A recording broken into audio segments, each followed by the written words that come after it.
begitu saya Anom mempunyai keinginan ingin mengambil atau memetik kelapa itu, ternyata kelapa itu mentiung sendiri. Masya Allah, itu ceritanya ya.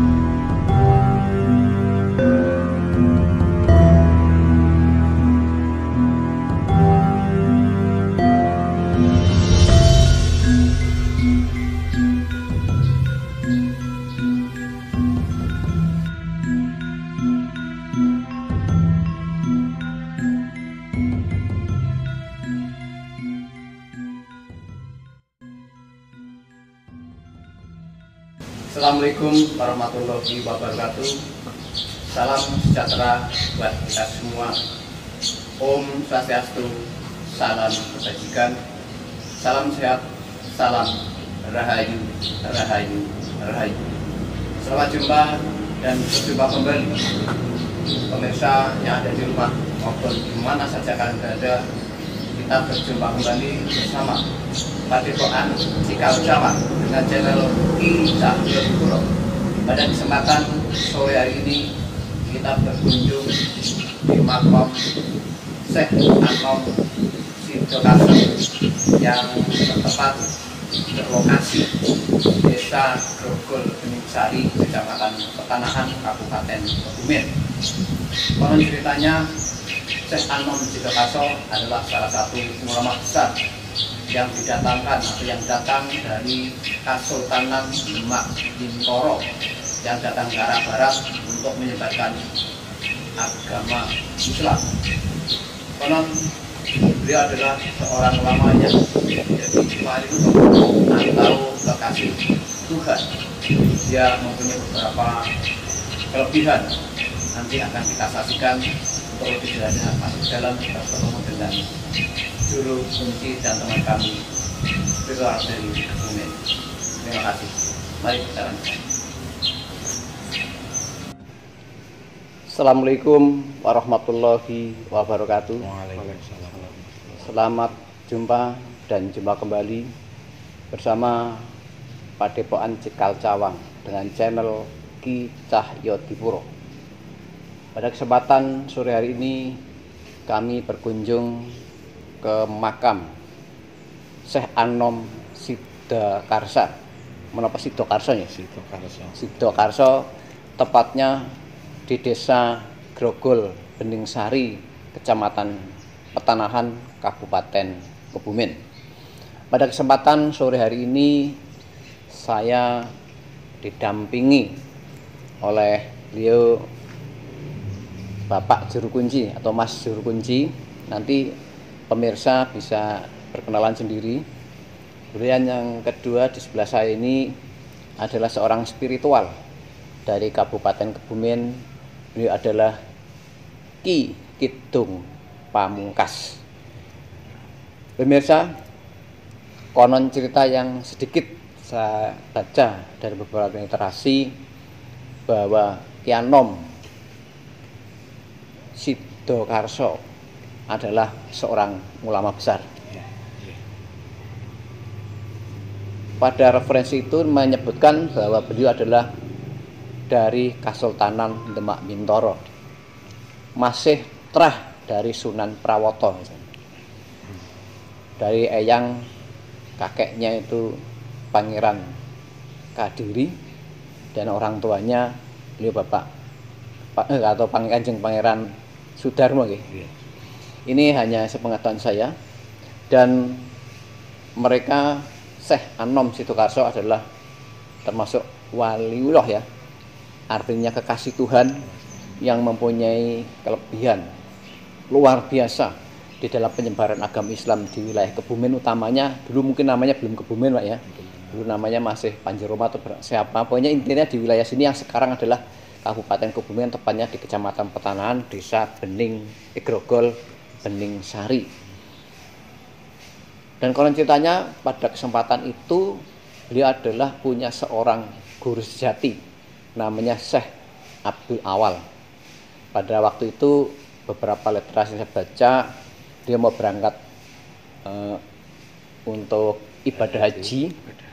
Kebetulan karena beliau Syekh Abdul Awal ada kepentingan tertentu sehingga dia berjalan sendirian, sehingga Syekh Anom Sidakarsa ketinggalan ini.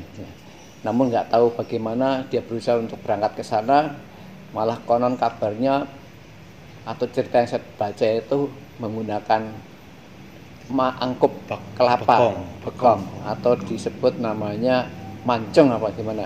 Yang bekong itu ya batoknya, tempat beras. Bukan. Bekong itu kelapa dibelah menjadi dua. Bokeng ya, sedikit bokeng ya. Bokeng.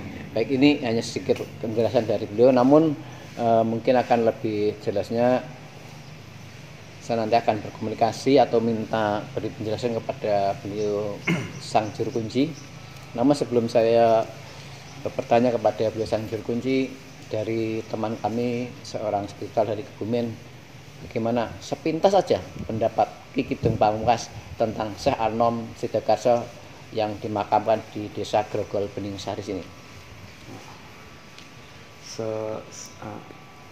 Sepemahaman saya, apa yang saya alami gitu kan, makam Syekh Anom Sidakarsa merupakan makam yang luar biasa, karena sepengetahuan saya hampir bukan hanya dari wilayah Kebumen ya, dari Jakarta, dari mana-mana juga banyak yang kesini yang berziarah begitu. Bahkan mungkin teman-teman saya yang dari Jakarta juga sering jarang kesini. Jadi memang sering menjadi tempat riadoh ya, tempat riadoh.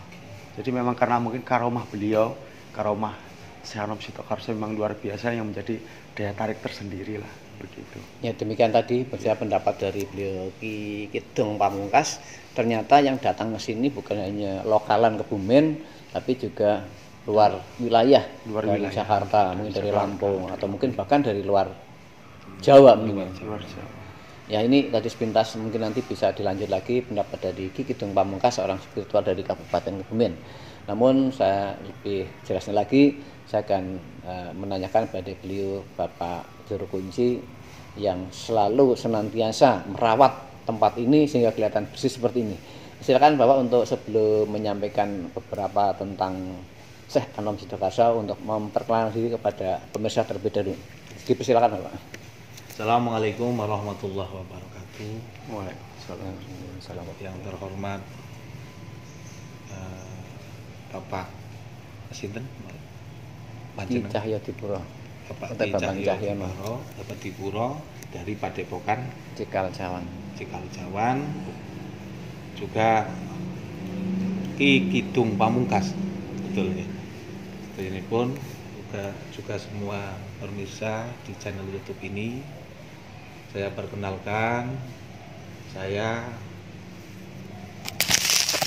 mewakili dari keluarga yang mengurus makom Syekh Anom Sidakarsa yang tepatnya di Dukuh Wadas, RT 3 RW 3 Desa Grogol Bening Sari. Nama saya Abu Khalid Mawardi. Sebetulnya ya kami segenap keluarga ya mengurusi semuanya. Semuanya. Cuma yang sering ya cuma saya sama Pak Kiai Muhyiddin. Itu saya di sini bersama keluarga ya berusaha sebaik mungkin untuk mengurus makam Syekh Anom Sidakarsa, walaupun pada prakteknya ya sama teman-teman semua ya yang ada di sini. Itu siapa sedikit yang saya perkenalkan. Asli saya dari sini, keluarga dari sini. Itu yang saya kenalkan. Terus ada lagi kira-kira. Jadi beliau tadi sang juru kunci, sini asmane apa? Kula Abu Khalid Mawardi. Beliau Bapak Abu Khalid Mawardi adalah seorang juru kunci di makam Syekh Anom Sidakarsa. Masih terah atau keturunan keluarga ini? Ya, Masih ada. Oh, masih ada. Nanti insya Allah kalau ditanyakan ya saya jelaskan. Benar. Mungkin sebelum menyampaikan, silakan untuk Pak Juru Kunci untuk menyampaikan sedikit silsilah dari Syekh Anom Sitokarso sampai Bapak atau mungkin keluarga-keluarga yang ada di lingkungan Grogol Bening Sari sini. Ya, terima kasih. Perlu saya sampaikan bahwa Syekh Anom Sitokarso dulunya nggak di sini, yaitu karena berawal dari Demak, dari Kesultanan Demak. Syekh Anom kalau dilihat silsilah ke atasnya, yaitu Syekh Anom bin Pangeran Sutarno, bin Pangeran Kediri, bin Pangeran Prawoto, bin Pangeran Trenggono, bin Raden Patahma. Itu yang kami ketahui. Adapun silsilah ke bawah ya sudah banyak. Sampai sekarang itu ya sudah ada yang generasi 11, 12. Sudah sampai generasi 11, 12 Iya, ya. jadi Syekh Anom mempunyai putra, ya putranya saya sebutkan yang satu jalur saja ya. Iya. Karena putranya Syekh Anom mungkin nggak cuma satu, tapi yang saya berdasarkan catatan yang ada, bahwa Syekh Anom mempunyai putra namanya Syekh Nukoya. Syekh Nukoya mempunyai putra namanya Syekh Abdul Qahir. Syekh Abdul Qahir mempunyai putra namanya Syekh Ragaruddin. Syekh Ragaruddin mempunyai putra nama Syekh Muhammad Mesir. Itu makamnya sebelah barat sini ada. Jadi semuanya di tempat sini lingkungan ya. Yang ada masih kerumat, masih terawat itu Syekh Anom, karwane, istrinya, anak, cucunya itu sudah nggak ditemukan di mana, nggak tahu. Tapi terus yang masih ada sampai sekarang itu yang masih ada tapak tilasnya itu yang generasi yang kelima, yaitu Syekh Muhammad Mesir. Syekh Muhammad Mesir mempunyai putra Syekh Muhammad Irsyad. Syekh Muhammad Irsyad mempunyai putra Syekh Arta Muhammad. Syekh Arta Muhammad mempunyai putra Kiai Rosi Mustafa. Kiai Rosi Mustafa mempunyai putra Kiai Tirta Mustafa. Kiai Tirta Mustafa mempunyai putra Kiai Arta Mustafa. Kiai Arta Mustafa mempunyai putra Mbah Yang Sudarmin, itu maksudnya. Oh, yang itu, ini ya. Itu istrinya yang sebelah ini. Mbah Yang Sudarmin mempunyai putra 4. Mbah saya pun 4, laki-laki 3, yang terakhir itu perempuan. Yang pertama mbah saya itu makamnya. Yang keduanya itu adalah adiknya, itu yang makamnya sebelah. Terus yang ketiga lagi masih hidup Mbah Yai Darisman, pun sepuh. Mungkin usianya ya hampir 90 tahun. Yai Darisman. Iya, Mbah Yai Darisman. Hampir 90 tahun. 90 tahun. Tapi alhamdulillah masih sehat. Terus yang terakhir itu perempuan. Ya itu generasi ke bawah. Itu untuk sekilas silsilah dari Syekh Anom Sitokarso yang kami himpun dari catatan-catatan peninggalan. Itu sekilas silsilah Syekh Anom Sitokarso. Pemirsa, rahmatullah, subhanallah, luar biasa ya. Ternyata beliau Bapak Juru Kunci adalah masih terah, masih keluarga dari Syekh Anom Sitokarso. Itu malah kemarin masih ada yang hidup. Mbah ayangnya apa tadi ya? Ya Mbah ya. Namanya Mbah Darisman. Darisman. Yang usianya sekarang masih sudah 90 tahun. Masih ada saksi hidupnya. Dan kecuali terah-terah yang sekarang masih muda seperti beliau Bapak Juru Kunci. Baik, terima kasih sekali. Tadi saya sudah sedikit memahami, mendengarkan ceritanya Bapak Juru Kunci tentang silsilah ke atas maupun ke bawah, walaupun tadi hanya diambil satu arah. Tapi itu sesuatu yang sangat luar biasa.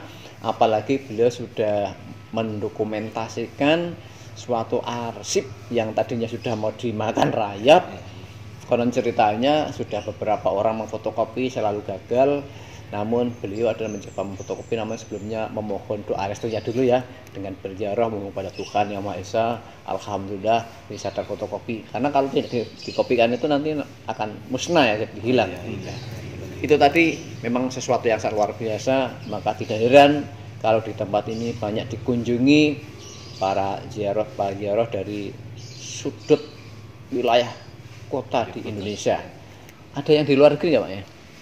Ya kalau di luar negeri ya mungkin sementara ini sih saya belum pernah menjumpai, tapi mungkin nggak tahu kalau di luar Jawa sudah ya. Karena makam Syekh Anom di sini itu kan setiap orang yang ziarah tidak kami wajibkan untuk lapor ke keluarga, tapi sudah ada tempat poskonya, nanti tinggal daftar di situ ya bisa ziarah. Jadi sehingga kami dari keluarga ya hanya orang yang memang datang ke situ baru mengetahui. Ya, pemirsa, ya. Ternyata memang dari beliau Bapak Jurkunci memang mempermudah ya bagi para peziarah, tidak harus menggunakan administrasi yang macam-macam, tidak. Yang penting datang ke sini daftar dan kemudian diketahui bisa langsung melaksanakan. Ya, demikian tadi tentang silsilah dan beberapa kemudahan untuk berziarah ke sini. Jadi mungkin pemirsa di mana saja kalian berada, ada yang dari Sumatera, Kalimantan, Sulawesi, atau bahkan dari Rian, di luar Jawa, kalau ingin berziarah ke sini bukan hal yang sangat sulit, tapi sangat dipermudah, tidak terlalu banyak administrasi yang bertele-tele, tidak. Yang penting datang, daftar, kemudian dipersilakan untuk masuk. Karena memang sesuatu yang sangat luar biasa di tempat ini, apalagi pengelolanya juga sangat-sangat bijaksana dalam menyikapi para peziarah. Pak Jurkunci itu tadi beberapa silsilah. Kemudian apa coba mohon sedikit tentang dakwah beliau Syekh Anom Citakarso, sehingga bisa membawa masyarakat Kebumen, terutama wilayah di Grogol, Beningsari, hingga sampai sekarang ini kelihatan sukses. Karena saya melihat seperti itu, seperti semboyannya Kebumen ya. Kebumen itu beriman ya. Nah, condong mungkin dengan kekuatan atau kemampuan Syekh Anom Citakarso dalam memberikan ceramahnya, dalam memberikan dakwahnya kepada masyarakat di lingkungan ini.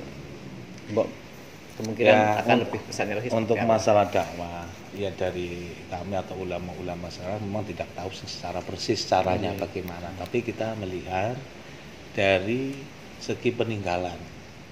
Ada peninggalan ya, ada peninggalan termasuk masjid yang depan tadi ya, yang depan sana tadi nanti kita bahas masjidnya, kita bahas masjid, tapi masjid itu sudah dibangun. Yang jelas dakwahnya beliau itu ahli ilmu. Syekh Anom itu ahli ilmu. Beliau kesini itu bukan pertama kali, bukan orang yang pertama berdakwah. Karena di situ sudah ada beberapa ulama atau wali yang lebih dulu. Bahkan periodenya itu masa-masa Raden Patah. Salah satunya itu di Somalangu. Syekh Abdul Kafi Awal. Itu juga termasuk menurut cerita mbah saya. Itu juga termasuk guru dari Syekh Anom. Oh begitu ya, Syekh Abdul Kafi Awal. Nah, terus di sini itu juga sudah ada namanya Syekh Raden Soleh atau Syekh Abdul Awal. Itu Syekh Abdul Awal sama Mbak Anom itu usianya terpaut jauh kalau melihat data tahun. Kalau melihat data tahun itu kelihatannya terlihat jauh sekali. Karena Syekh Abdul Awal itu taruh dari Ageng Pemanahan itu kayaknya cucu, karena kalau catatan sejarah Syekh Abdul Awal, gurunya Syekh Anom, itu catatan sejarahnya itu, catatan silsilahnya itu Syekh Raden Soleh Al-Ma'ruf dengan nama Syekh Abdul Awal itu putra dari Raden Sutowijoyo. Putra kalau menurut Raden Sutowijoyo, Panembahan Senopati itu ya. Itu kalau itu saya cucunya Pemanahan itu ya. Iya, cucunya Ageng Pemanahan. Itu saya juga mempunyai sih, kalau Syekh Abdul Awal saya mempunyai, karena juga masih ada garis untuk saya sendiri masih ada sambung dari Syekh Abdul Awal. Itu beliau di sini itu juga ya sudah ada yang memulai atau sudah ada yang dakwah, sehingga beliau juga karena jati dirinya itu menjadi orang soleh berdosa, maka yang diharapkan beliau itu dari masyarakat untuk menjadi orang-orang yang mengikuti ajaran Rasulullah atau ajaran agama Islam. Karena dilihat dari peninggalannya berupa masjid dan berupa bentuk kitab yang ada itu juga menunjukkan beliau juga ahli thariqah. Jadi thariqah yaitu dengan cara beliau itu dakwah dengan cara yang wajadilhum billatii ahsan. Jadi memang dengan cara yang halus, dengan cara yang baik. Itu dengan cara tidak menggebu-gebu atau mungkin tidak. Dia betul-betul memasrahkan semuanya itu pada kehendak Allah beliau itu mengetahui bahwa diri itu hanya sebagai tugas, yang penting berusaha mengajak orang lain untuk masuk Islam, untuk memperbaiki Islam, yang untuk memperbaiki Islamnya. Itu saya Anom yang bisa kami sampaikan di sini sebenarnya. Terima kasih. Tadi disampaikan ada beberapa peninggalannya ya. Salah satunya ada masjid dan juga beberapa kitab-kitab atau buku ya. Kitab enggak Apa ada, cuma catatan. Oh, catatan. Tapi di situ juga diterangkan tentang masalah keilmuan. Oh. Terus peninggalan yang kedua itu tempat tempat dalemi itu juga ada. Rumahnya gitu. Dekat rumahnya. Itu juga unik. Rumahnya di mana itu, daerah mana? Ya kurang lebih dari makam sini 300 meter, tapi enggak di masjid. Ada di sana. Itu mungkin di episode selanjutnya. Itu sumurnya luar biasa ya. Berarti ada sumurnya juga? Ada sumurnya itu, masya Allah, itu selama ini baik suasana ketiga berapa bulan pun itu masih tetap ada, airnya masih tetap ada. Tidak pernah kering berarti ya? Tidak pernah kering. Pernah mau kering sebentar, tapi begitu dikeduk langsung water. Airnya water. Itu berarti dulu tempat dalamnya Seanom ya? Rumahnya itu ada. Jadi dan rumahnya itu tempat buminya atau tanahnya itu keluar suket lumut. Jadi berbeda dengan tanah yang lain. Jadi hanya beberapa kotak 4x4 lah kurang lebih. Itu di bawahnya tuh tumbuh lumut ya. Lumut itu. Yang lainnya enggak. Enggak. Padahal nanti bisa kita lihat di sana. Intian gini aja Pak Kiai. Nanti bukan istilah episode 1 part 2 gitu ya, misal 3. Tetapi nanti mungkin saya bisa melanjutkan ke sana sama Pak Kiai. Namun mungkin tayangannya mungkin 2 atau 3 kali. Namun kita ya ke sini biar langsung saja. Baik, terima kasih. Tadi perjalanan tentang bagaimana cara dakwahnya. Kemudian informasi buku yang saya baca juga perjalanannya sewaktu meguru dengan Syekh Abdul Awal, kemudian mau berangkat ke Tanah Suci melakukan ibadah haji, kok sampai ketinggal, kemudian ngambil bokong atau ada yang ngomong mancung ini, terus kemudian ngambil airnya katanya pakai keranjang karo Syekh Abdul Awal, kemudian Syekh Anom Sitokarso memakai bangkong atau blokeng gitu ya. Ternyata setelah ditumpahkan ke keranjangnya malah nggak bisa selalu penuh. Tapi sebaliknya, kalau punyanya Syekh Abdul Awal yang dipakai keranjang setelah ditumpahkan ke bokeh malah tidak nyampe. Kan logikanya harusnya kelewatan karena lebih bisa keranjangnya. Ini kira-kira dari Pak Kiai ada gambaran tentang itu Pak? Itu cerita Mbah. Itu cerita itu banyak sekali versinya ya. Adapun namanya Syekh Anom saja juga ada 5. Nama beliau. Maksud dari versi beberapa versi lah itu ada. Itu untuk masalah cerita haji begini. Kalau ini menurut Mbah Syekh Anom itu kan dulu tabarukan, sebetulnya itu sudah mempunyai kapasitas ilmu dan sudah mungkin sudah sudah sampai derajat kehakikatan itu. Beliau terus Syekh Anom itu terus berburu karena di wilayah sini ada pondoknya yaitu Syekh Abdul. Nah, beliau berburu sebetulnya itu ya sudah secara kapasitas ya sudah punya ilmu yang mumpuni. Ibaratnya orang mau ngambil air sudah bawa ember ada isinya gitu ya. Isinya itu banyak tabarukan. Nah di situ juga banyak. Ini saya ceritakan cerita hajinya itu begini. Syekh Anom itu kan ceritanya Syekh Abdul Awal haji itu bareng-bareng sama santri. Itu sudah secara sekarang sudah membackup perahu untuk kapasitas itu. Nah, Syekh Anom kan juga pengen ikut. Ini menurut cerita mbah saya itu. Itu bertanya sama Syekh Abdul Awal, saya mau berangkat haji kapan? Ternyata jawabannya Kemis yang akan datang. Jadi kemisnya lagi, Kemis, besok kemisnya lagi. Nah, akhirnya benar. Syekh Anom datang pada waktu yang ditentukan. Ternyata begitu nyampe di sana di Bonsari, itu Syekh Abdul Awal sudah pergi pada kemis besoknya. berarti pergi duluan ya mendahului. Pergi duluan ya. 1 minggu Iya. lah, menurut salah satu cerita. Iya. Akhirnya begitu Mbak Anom sampai sana itu sangat kecewa. Aduh, jadi itu Mbak Anom tuh menurut menurut cerita Khalifah itu bersama istrinya. Oh.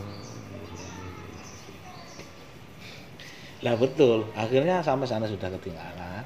Maka Sanom sudah niatnya bulat di dalam hati ini berangkat. Tetap ingin berangkat ya. Gitu. Ya wis, akhirnya saya menyampaikan pada istrinya, ya sudah, wong kita sudah niat berangkat haji, ayo kita berangkat. Sak tekane. Akhirnya melaku itu begitu melaku belum lama moro-moro sudah sampai ke pelabuhan, mungkin ya Semarang mungkin ya, kalau ada Semarang Tanjung. Begitu sampai di situ kebetulan istrinya haus, atau itu ada dua versi, ada yang mengatakan istrinya sedang hamil terus melahirkan, ada ya yang lagi ya mengatakan mungkin haus atau apa. Dan di situ mau minum, adanya air laut kan ya nggak caranya kurang nggak nikmatin ya. Lah di situ itu ada pohon kelapa satu. Nah pohon kelapa itu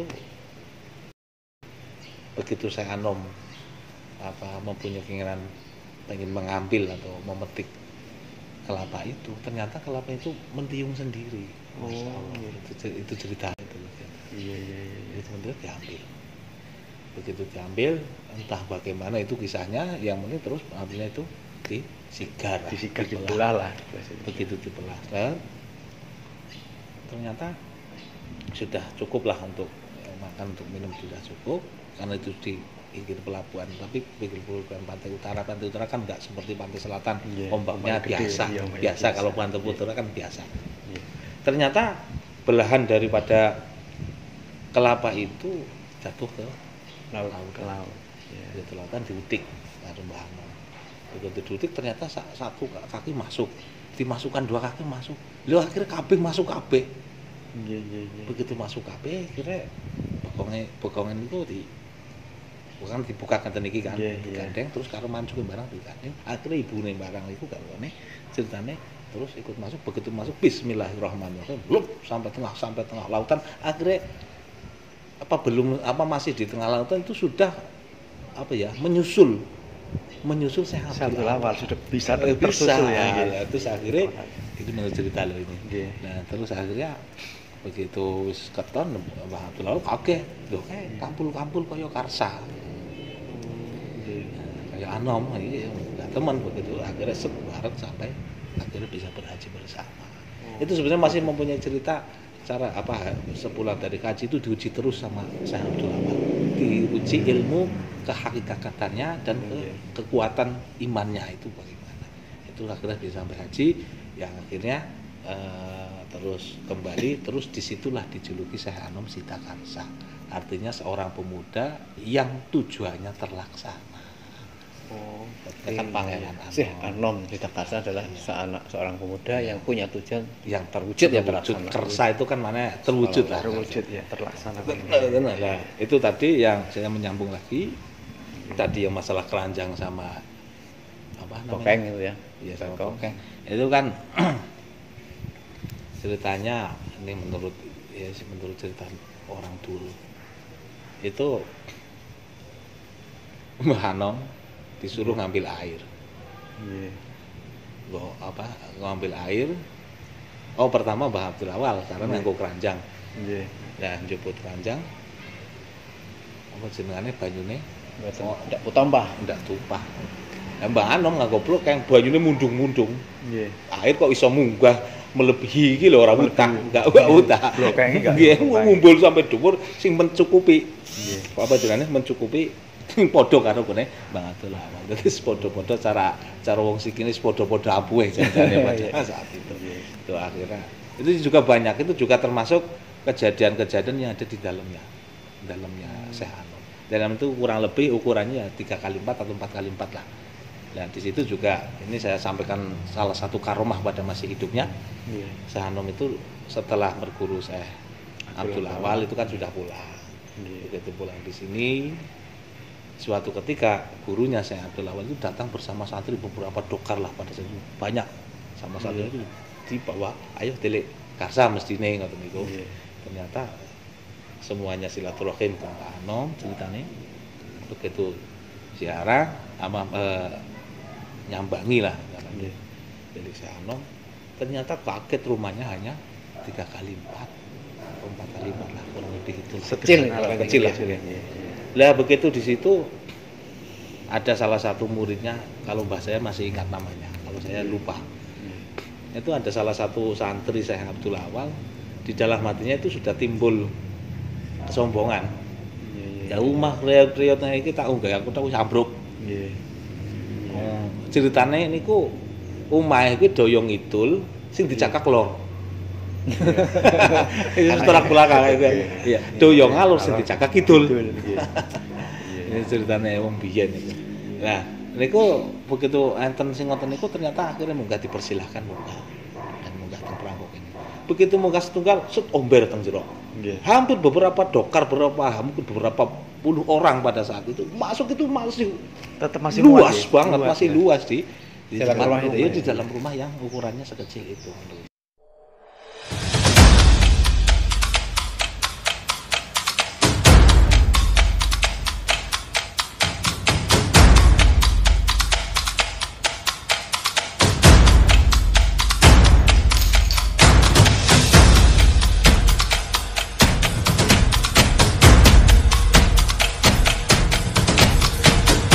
Jadi begitu murid-murid saya Abdul Awal sudah masuk, Anom itu berusaha ya mau menyuguhi ya sebaik mungkin lah. Anom itu dilalai itu hanya mempunyai 1 ayam dan di situ sedang harus angrem dan